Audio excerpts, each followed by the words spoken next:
right, now we're back for another episode of the Lakers Fast Break podcast.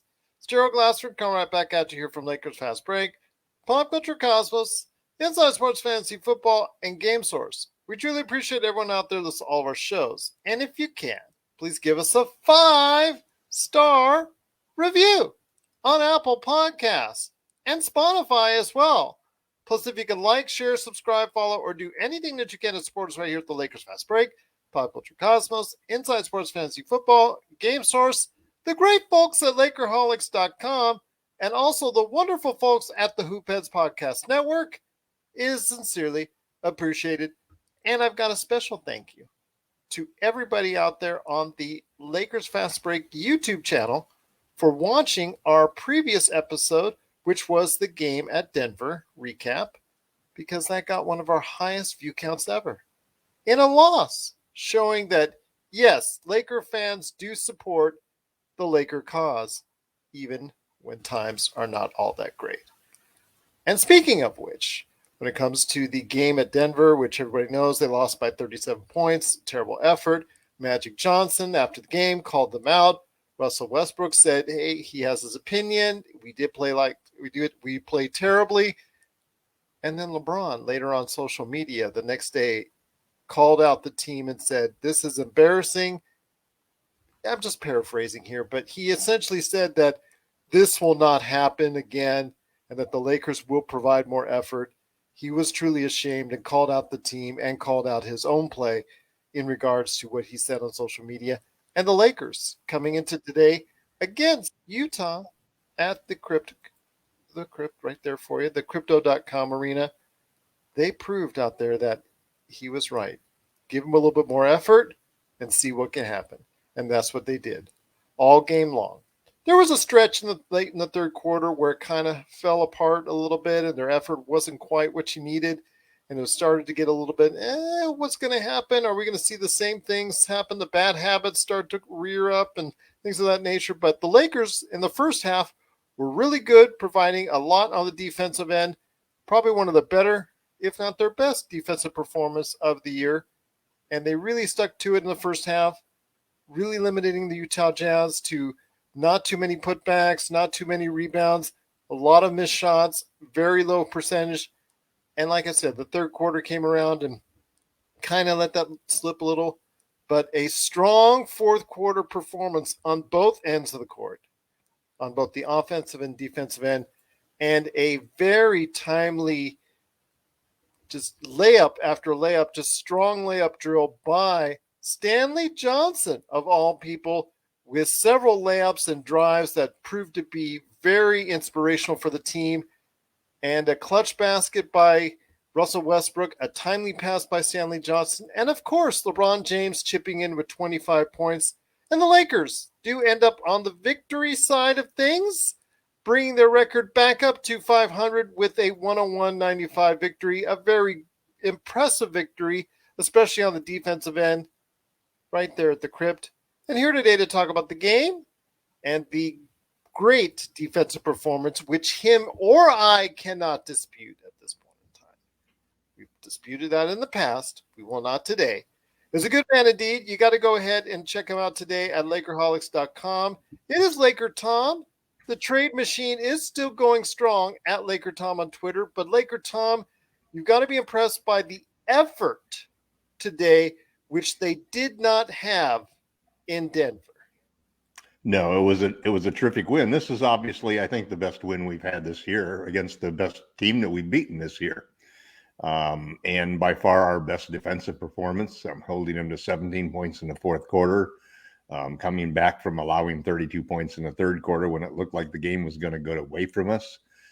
It was great to see us buckle down, come back, tie that game, struggle, in a little flip-flop back and forth of who was going to win it, and then pull away with some great plays by Stanley Johnson.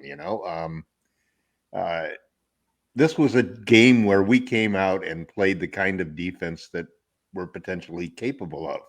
And it was an interesting starting lineup that Frank put out there, because when you go back and you look at the plus minus stats for the game, it wasn't the starting lineup that really won this game for us. It was really the bench. Yes. The bench had 4 guys. We have a 9-man rotation. The bench had 4 guys, all plus 15 or better. And LeBron at plus 10 was the only starter. Well, with Reeves was positive almost major. there, plus 13, just to let you Right. know. But just terrific performance from the bench, which really pulled us off. Yeah. This is the kind of game where if you play that kind of defense, you can win with several starters who don't have big games. There are only 2 guys who had double digits in the starting lineup, and it's hard to win games when you do that because you really are totally relying upon everybody on the bench coming through, and they did tonight. Yes. I was pretty confident that we were going to play a good game. I don't think LeBron would have told people in the locker room, I'm going to get 40, just follow me. He didn't get his 40, but he played great, and the team, I think, responded the way that every Laker fan was hoping that they would respond after that terrible game the other day. So, is this the turning point? Hell, I wouldn't put my money on it, just considering everything that's happened. Nor would I. And I'm like the most optimistic bettor in that particular sense. But I'm a streak bettor. I bet when things are going well, and 1 game in and 1 game lost and 1 game win and 1 game lost isn't doing well. But this is a great step in the right direction. We saw something of the ceiling of this team without Anthony Davis and without Kendrick Nunn. We saw that tonight. And a just an update, 9-man tight rotation that played extremely well. And just an update on Kendrick Nunn. It was announced before the game that he did have a setback in his rehabilitation and his training, which everybody thought he was getting very close to coming back onto the court. It looks like he did have a setback with the pain in his knee, so it looks like he's going to be out a lot further before there's any reevaluations concerned. So pretty much everybody out there can just say right now, for now, Kendrick Nunn is not going to be a factor and not going to be a factor anytime soon. But getting back to what you're saying, LakerTom, chances are he'll be traded before he gets back on. Exactly. Yeah. Just talk about the contract that he has currently, around $5 million. So yeah, definitely is something that is going to be valuable there. But the player, Kendrick Nunn, unfortunately, will probably not be playing in a Lakers uniform for quite some time, if he does even get past the February trade deadline. But we'll see what happens there. And that's a shame because, when you look at, he was like the biggest recruit that we brought in. We paid him the most money of all of the guys that we brought in. We had the highest expectations for him. He was slated to be a starter or a 6-man candidate. And, it hurts not to have that player. Hey, we're good signs tonight. Stanley Johnson, game ball, man. He played his heart out the whole game. And that's what you get with him. With effort, you get with him. You also get it with the kind of guy you want to be your 13th, 14th, and 15th player, right, Gerald? Because he can actually contribute something. As we saw tonight, yes. It looks a little rough around the edges at times. Even those drives were kind of like, is he going to do it? Is he going to do it? Yes. It's confidence is so important in the game of basketball. It is. That every player who's ever played the game at any level knows that there were certain plays and certain games in their careers that gave them the confidence to do it. Now, it could have been just at the local recreation center or the local gym, or it could have been a guy in college or a guy in the NBA or the G League who just finally got it, and figured it out, Johnson's got an opportunity. I think today proved enough that I would say that I can't see how you could leave him off of our 15-man roster. Yeah, right now you can't say that at all. And most of the trades that we're going to make are going to be more people leaving than coming. That's true. Just because of the nature of, we're trying to get a better player, and you got to add up salaries to be able to do that. So, well, that's going to be hard for us to do. It's simply the fact with the kind of assets that we have, which includes Russell Westbrook. Russell Westbrook didn't have the most stellar of games. He did have the most stellar of dunks with a posterizing dunk over Rudy Gobert, which I think he let out a season's, or at least a half season's worth of frustration out on Rudy Gobert, and also hit a clutch layup with just a short bit of time left, even though Stu Lance was very upset about that because he just didn't try to run the clock out, but still, it worked out for a 3-point play. I call that play about 100 times in my life as a youth coach, where you sit down in the huddle and you tell the kids, Yes. you don't have to shoot because the shot clock's in our favor. We just have to run the clock out when we win. And if you shoot and you miss, they're going to get a chance to tie the game or something. Some kids just never get it, and Russ was probably one of those kids. One of those kids, indeed. But yeah, he saw daylight and said, "I'm going to go down there." But that dunk was really kind of interesting because it showed that Russ, he's still an elite athlete. He may have lost something from it, just like you'd expect. I mean, you look at the early shots of LeBron running up and down the court, and you can see that, my God, this is not the same LeBron that we got. He's great. He's compensated for age and loss of ability, but Russ is not the same Russ he was 3 or 4 years ago. LeBron's not the same LeBron he was 3 or 4 years ago physically.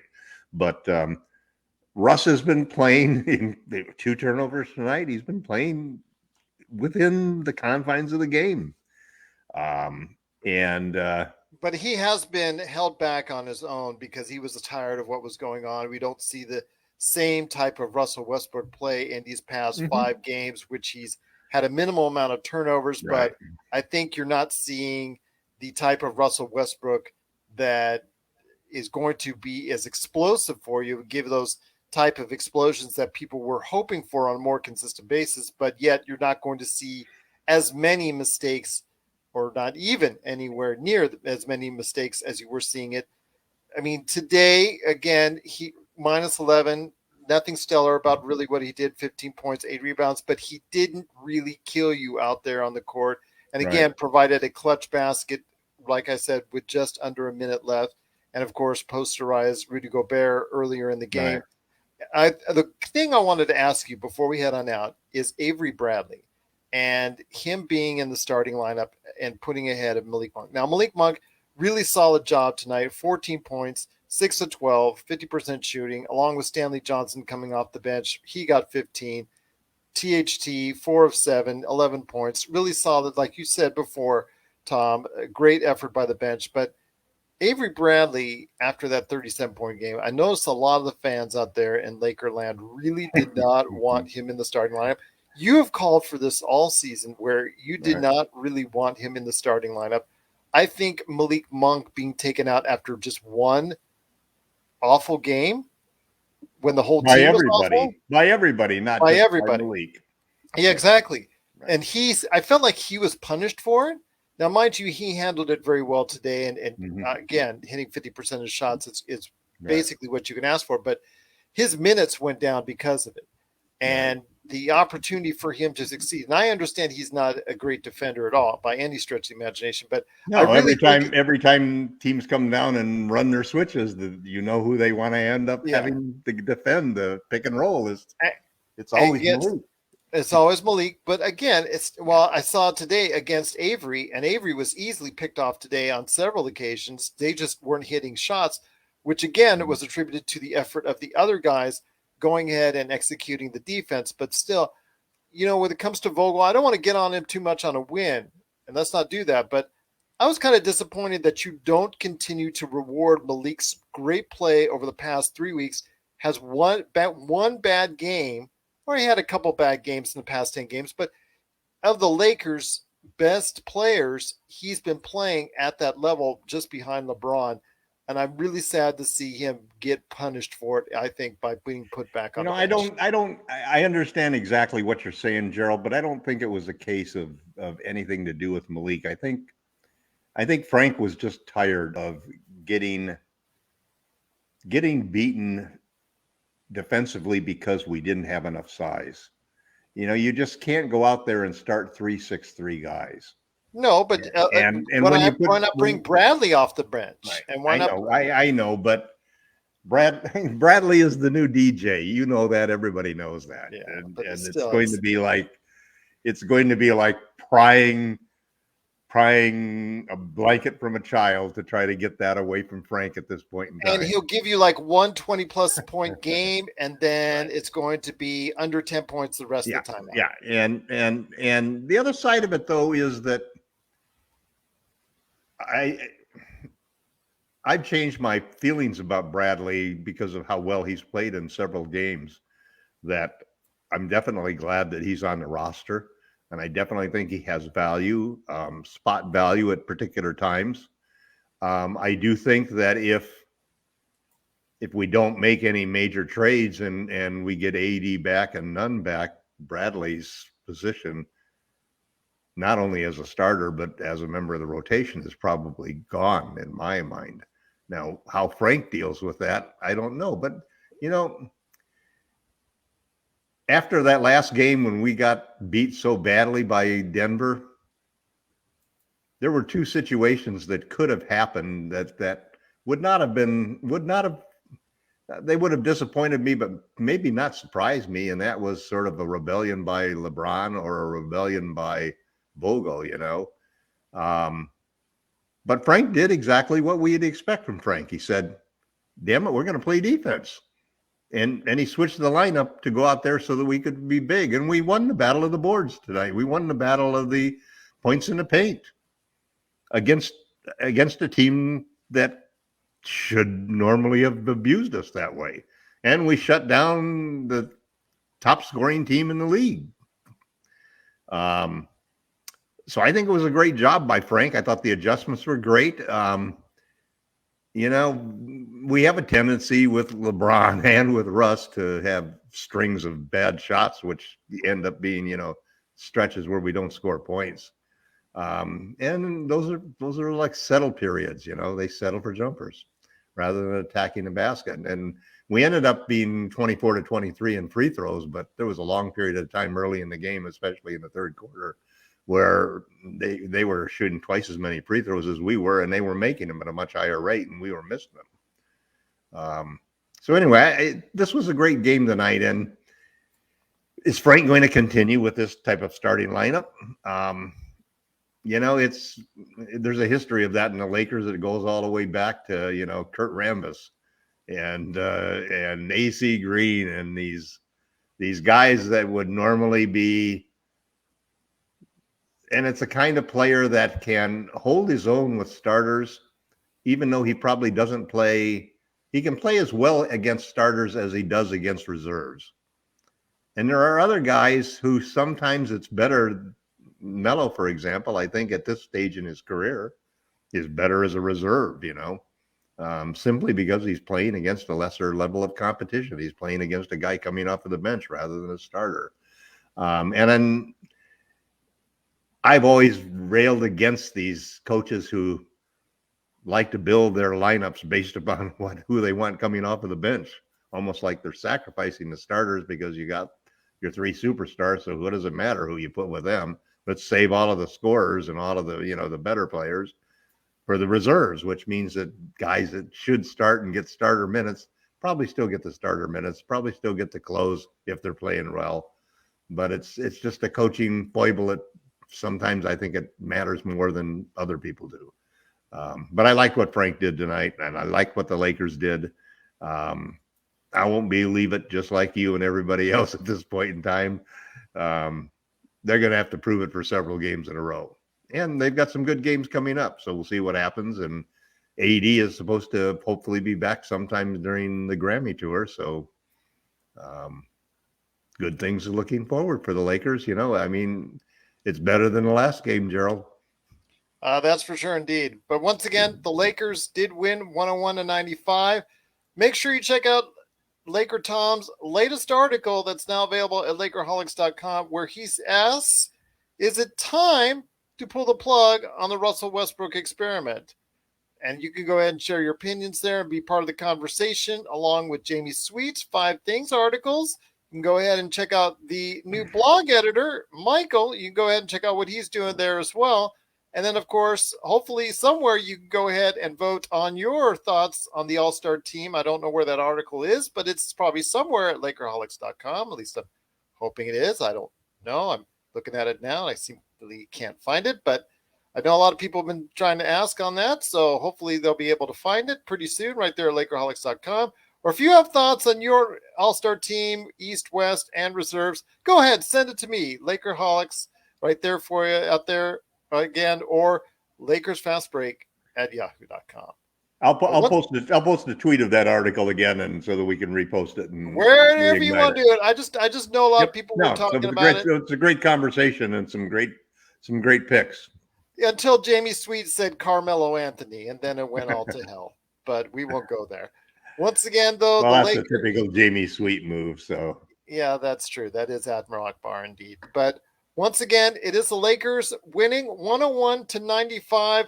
I will be back on Wednesday. I know LakerTom unfortunately will not be here on Wednesday, but I will be here on Wednesday night after the game at the Crypt against Indiana. So we'll see what happens there. Can the Lakers make it 2 in a row? Right now, they are 22-22, back at 500 in 7th place.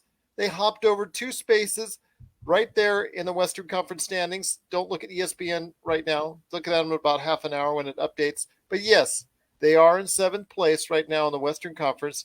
Can they make it 2 in a row against Indiana? We'll find out on Wednesday after the game. Again, if you have any questions for LakerTom, at LakerTom on Twitter, or the best place to go for all your conversations today is Lakerholics.com. But once again, the Lakers win 101-95. Again, a big shout out to everyone on YouTube that goes ahead and checks us out there. Please follow us there because the videos post there as soon as we get done with them here on Facebook, or you can go ahead and catch them here at Lakers Fast Break on Facebook. And of course, you can go ahead and check it out audio-wise the next day right here at the Lakers Fast Break Podcast.